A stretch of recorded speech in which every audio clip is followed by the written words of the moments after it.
Voy a pedir que se pongan de pie conmigo en reverencia a la palabra. Lucas capítulo 23, versículo 46.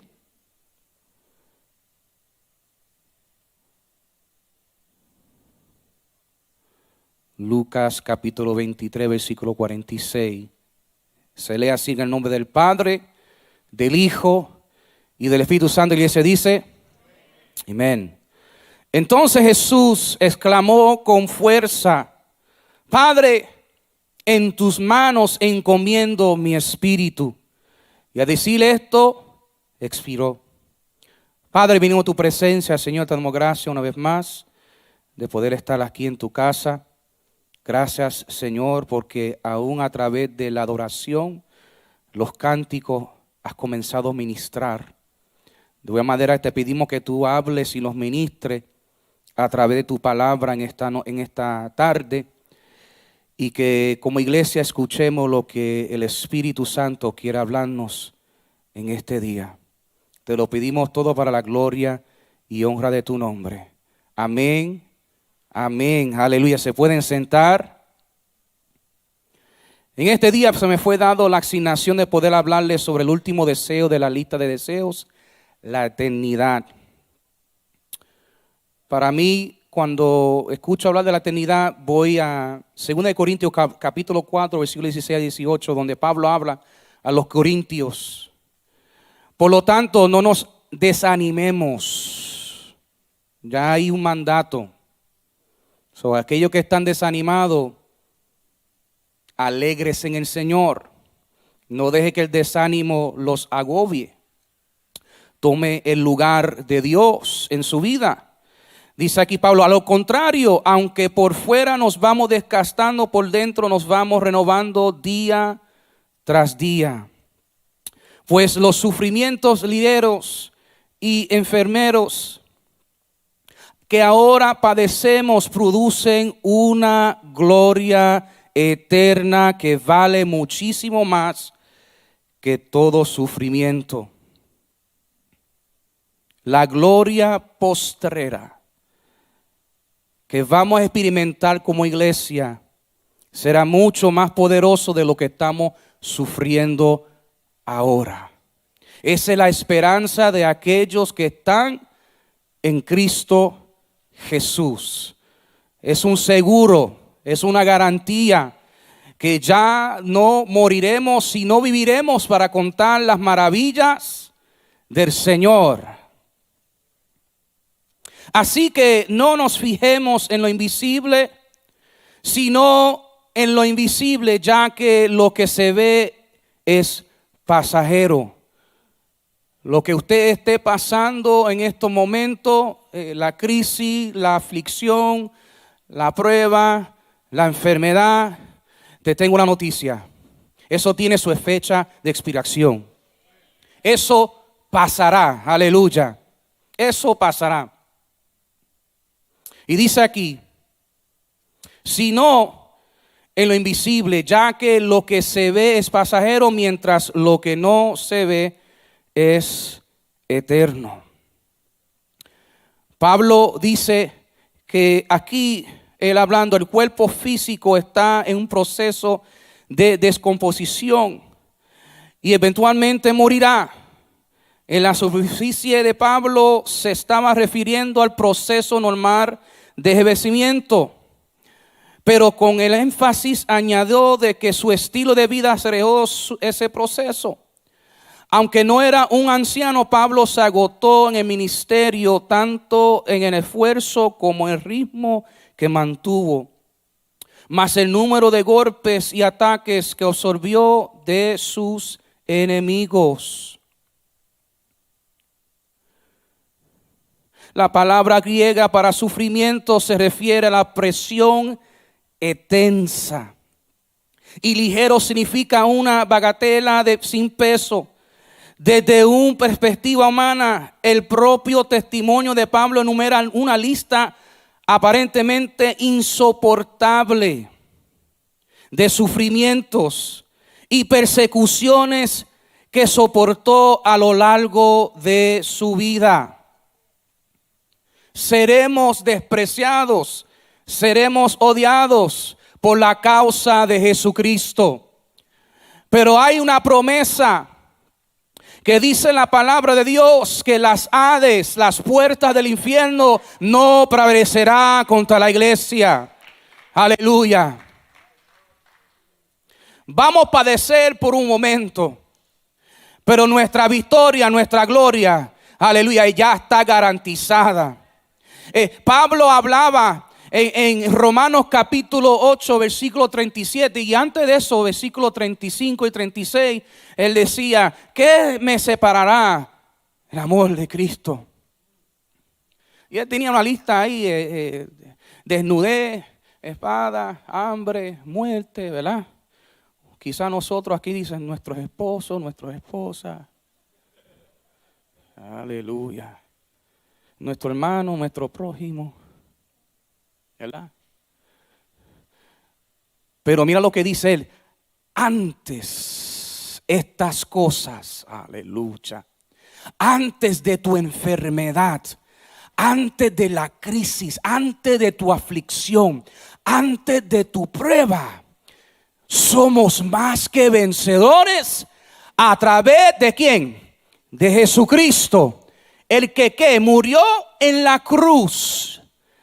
Ya de antemano, ya a través del sacrificio de Cristo, ya Él visitó nuestro presente, nuestro futuro. Ya de antemano garantizó esa victoria. Nosotros somos más que vencedores a través de Cristo Jesús. No se lamenten mucho. Él cambia tu lamento en baile, aleluya. El salmista decía, Señor, que el cántico, la alabanza esté continuo en mis labios, aleluya. Oh alma mía, alaba a Jehová y no te olvides de ninguno de que de sus hay beneficios en los que sirven a Dios. Hay gozo inefable. Hay alegría, hay bienestar. El salmista decía que en tu presencia hay plenitud de gozo y delicia. O sea que hay bienestar en su presencia. Mientras estemos atravesando que atravesamos, aleluya. Él dice, el salmista decía también, aunque ande de valle de sombra de muerte, no temerá mal a ninguno. Enderezará mesas delante de mis enemigos, aleluya. Vamos a padecer un poco de tiempo, pero mientras tanto, gozaos en todo momento, da gracias en todo. Amén.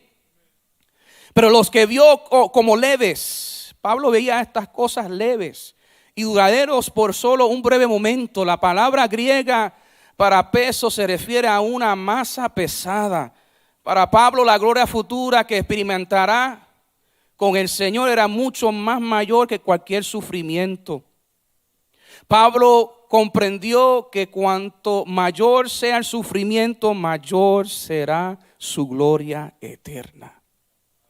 La resistencia se basa en la capacidad de una persona para mirar más allá de lo físico a lo espiritual.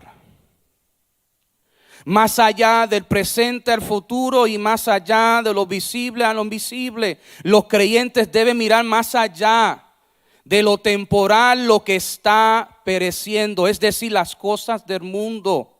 Persiguiendo a Dios, Cristo, el Espíritu Santo y las almas de los hombres debe consumir al creyente. En otras palabras, lo que debe de ser importante para nosotros es lo eterno. Es lo que mueve el corazón de Dios. Esto es más grande y más fuerte que nosotros. Ya esto no es cuestión de nosotros. Esto es cuestión del reino de Dios. Esto no es cuestión de Padre, yo necesito esto y no. Mateo 6:33 dice, mas buscad primeramente el reino de los cielos. Aleluya. ¿Me estás entendiendo? Busca primeramente, ocúpate con lo de Dios y Dios se ocupará de lo tuyo. No hay que temer, no hay que dudar, no hay que estar preocupado. La ansiedad no es de Dios. No se afanéis del día de mañana, sino preocúpate del día de hoy. No sabemos si mañana va a venir. Y si no viene, gloria a Dios, porque los vamos con Él. ¿Cuándo puede decir eso? Los vamos con Él. Y si no puede decirlo con seguridad, pues este es el día que ha hecho el Señor para que tú puedas dar tu vida, para que tú puedas dar tu corazón. Aleluya. Y quiero utilizar como subtítulo en las manos de Dios. El señor Walter Riley, el famoso explorador que ayudó a colonizar América del Norte, era el favorito de la reina Isabel. Cuando fue sucedida por el rey Jaime I, cayó en desgracia. Por varias razones ordenó que este audaz explorador fuera decapacitado. Cuando llegó a Artajo, el verdugo le aconsejó cómo colocar mejor su cabeza para que la muerte fuera rápida. El señor Walter Riley lo miró y dijo: poco importa cómo esté la cabeza, amigo mío, mientras que el corazón esté bien. Esa afirmación es cierta. Estamos en una serie llamada la lista de deseos. Todos tenemos una, ya sea que esté escrita o no. Hay cosas que queremos hacer, ver, experimentar antes de morir. Hay una diferencia entre lo que puede querer hacer antes de morir y lo que es mejor que haga antes de morir. Creo que hay 7 cosas que deberían estar en la lista de deseos para todos. Porque estaban en la lista de deseos de Jesús. Se encuentran en las 7 últimas cosas que dijo antes de morir. Creo que todos deberían querer morir con un corazón correcto. No estamos realmente preparados para vivir hasta que no estemos preparados para morir. Honestamente, todos los días muchos de nosotros vamos a la guerra peleando esta batalla contra la muerte. Y yo lo miro como lo miraba Pablo. Él dice que morir en Cristo es vida, es ganancia, es una bendición. Pero es obvio, no todo el mundo puede decir eso. Porque muchos profesan ser cristianos, muchos profesan creer en Dios. Hasta los demonios creen en Dios. Hasta los demonios hablan lenguas. No todo lo que brilla es oro. Satanás se viste como ángel de luz. Pero la hora vendrá que sabremos quién es quién. Vuelvo y te digo, hoy es el día del Señor. Si quieres experimentar las bienaventuranzas de Dios, la eternidad, te presento a Cristo en este día. Aleluya. Te adoramos, Dios. Tenemos una variedad de armas a nuestro lado. Dieta, ejercicio, médicos, medicamentos, hospitales, vitaminas.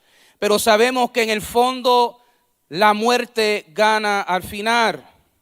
En verdad, ninguna muerte es un accidente, pero toda muerte es una cita. Cuando llegue la hora de nuestra cita, será mejor que estemos preparados para cumplirla. Afortunadamente, Jesucristo mismo nos enseña las últimas palabras que dijo, que hay una manera de morir. Para escuchar las últimas palabras que Jesús pronunció mientras estaba físicamente vivo, recorriremos a un médico llamado Lucas. Lucas es el único escritor de los evangelios que registra las últimas palabras que Jesús pronunció. Y usted esperaría esto, porque Lucas es un médico y los médicos están interesantemente interesados en la muerte. Mientras investigaba la vida de Jesús, quería saber todo lo posible sobre la muerte de Jesús. Y en su investigación descubre estas últimas palabras. No es noticia que Jesús se está muriendo. La crucifixión tenía un registro perfecto.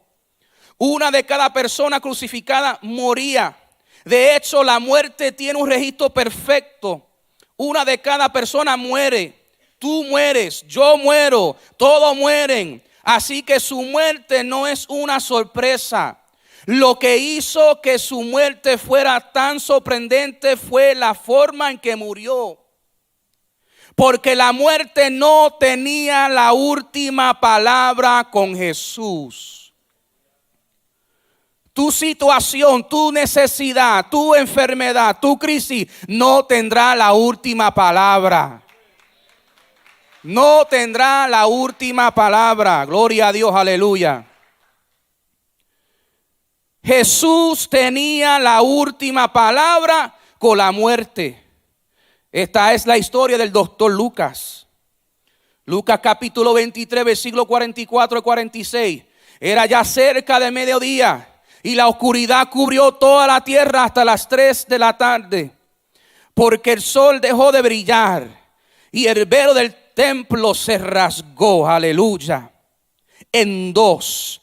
Jesús clamó a gran voz: Padre, en tus manos encomiendo mi espíritu.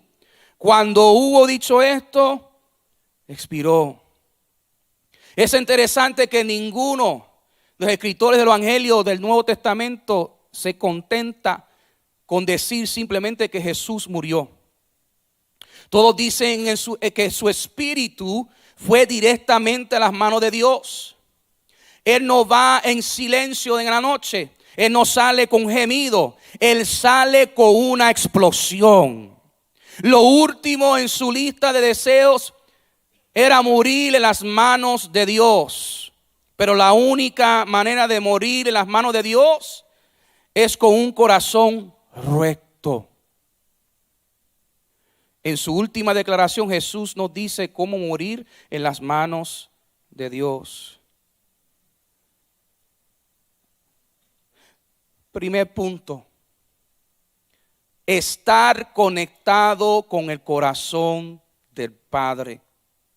Cada parte de esta declaración es extremadamente importante, especialmente la primera palabra: Padre, en tus manos encomiendo mi espíritu. Esta es una cita del Salmo 31:5 y es muy familiar para cualquier judío que lo escuchó decir esto. Porque las madres judías les enseñaban en sus hijos a recitar ese versículo todas las noches antes de acostarse. De hecho, para muchos niños serían el primer versículo de la escritura que aprenderían.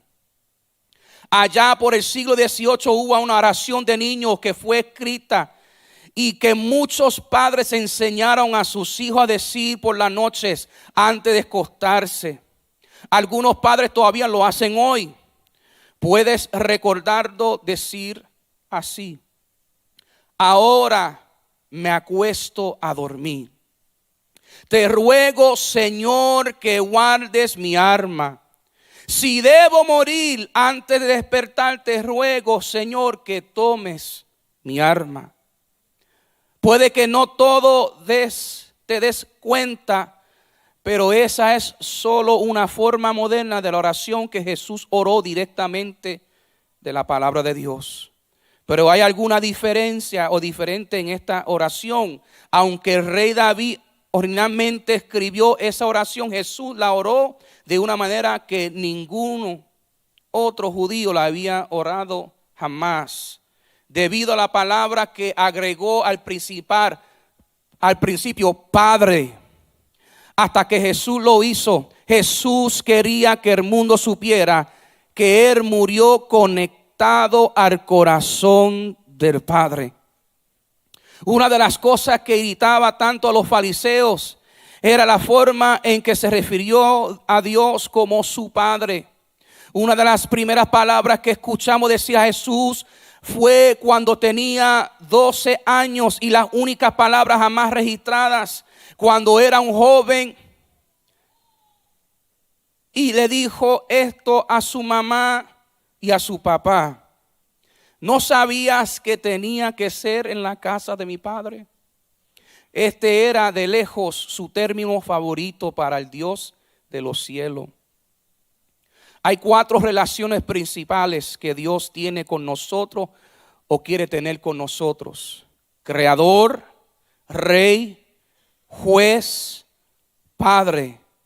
Una de estas relaciones es fundamental para las otras 3. Dios es creador, pero no nos creó solo para que existiéramos. Dios es rey, pero Él no nos creó solo para gobernarnos. Dios es juez, pero no nos creó solo para castigarnos cuando hacemos el mal o recompensarnos cuando hacemos el bien. Dios es Padre y Él nos creó para amarnos y ser amados por nosotros como, aleluya, parte de su familia. Verás, lo más importante acerca de Dios no es que creas que Él existe, sino que lo conoces por lo que realmente es como Padre y como tu Padre. Había una maestra de matemáticas que intentaba enseñarle a su clase de primer grado cómo sumar. Y así que llamó a un niño llamado Brad. Ella dijo: Brad, si tienes $2 y le pides a tu padre $10, ¿cuánto tendrás? Y Brad dijo: $2. La maestra dijo: ¿no sabes tus matemáticas? Brad dijo: tú no conoces a mi padre. A saber si tu corazón es recto es responder a esta pregunta clave: ¿es Dios mi Padre? Y antes que responda a esta pregunta, déjame explicarte. No estás listo para vivir hasta que estás listo para morir. No estás listo para morir hasta que estés listo para encontrarte con Dios. No estás listo para encontrarte con Dios hasta que lo conozcas como tu Padre. No lo conoces como tu Padre hasta que te conviertas a su hijo. No te conviertes en su hijo hasta que nazcas de nuevo en su familia. No naces de nuevo en su familia hasta que reciba al hijo. Simplemente Dios se convierte en tu Padre cuando te conviertes en su hijo. Escúchalo bien. Porque cada hijo que dice que ama a su padre hace lo que el padre le dice. Trata de hacer todo lo que pueda para obedecerle. Aleluya. Aleluya. Dice así: Jesús le dijo a Nicodemo: debes nacer de nuevo. De hecho, Jesús dijo: quien no nazca de nuevo no puede ver el reino de Dios. Jesús le estaba diciendo a Nicodemo que no importaba lo bueno que, aleluya, fuera externamente, porque muchos brillan por fuera. Muchos se saben bien los coritos, saben oraciones, saben la palabra, saben ofrendar, pero por dentro están podridos. Sus corazones están todavía doloridos. Tienen raíces de amargura. Tienen rebeldía. No ha podido perdonar. Aleluya.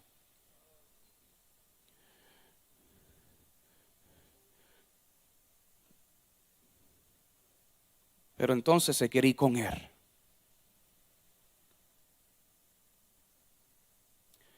Necesitamos volver de nuevo al primer amor, iglesia. Nos hemos olvidado de lo fundamental. Nos dejamos llevar por nuestro corazón, nuestras emociones, nuestros sentimientos. La palabra nos enseña que lo más engañoso en el hombre, ¿qué es? El corazón. ¿Y quién conocerá ese corazón? Dice Dios, sé que lo conoce.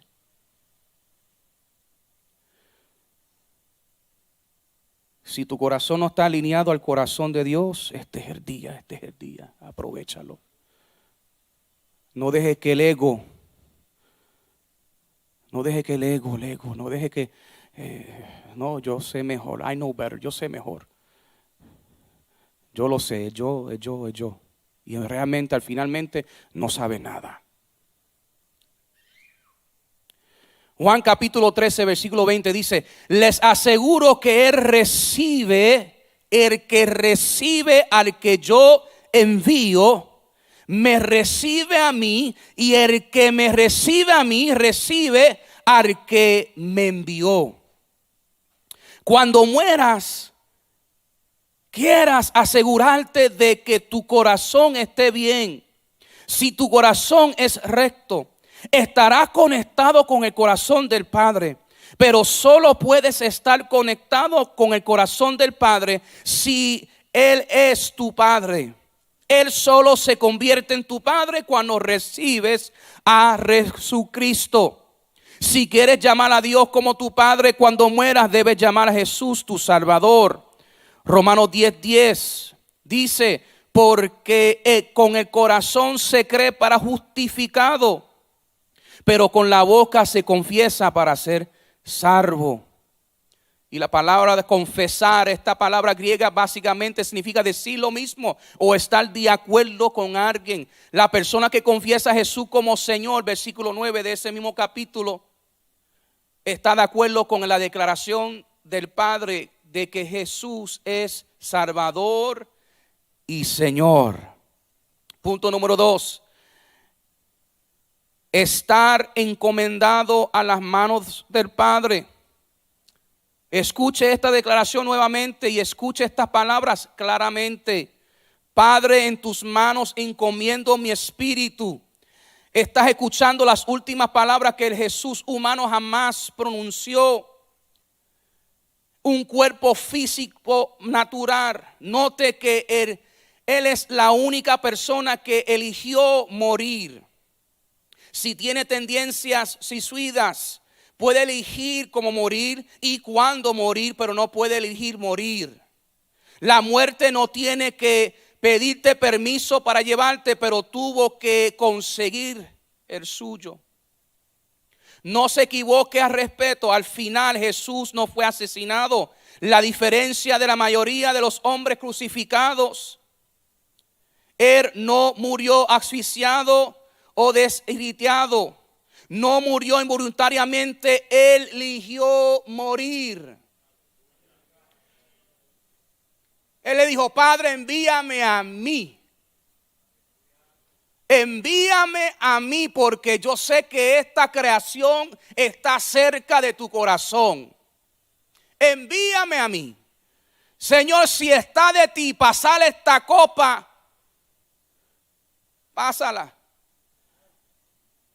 Pero que no se haga mi voluntad sino la tuya. Y obviamente vimos la voluntad de Dios.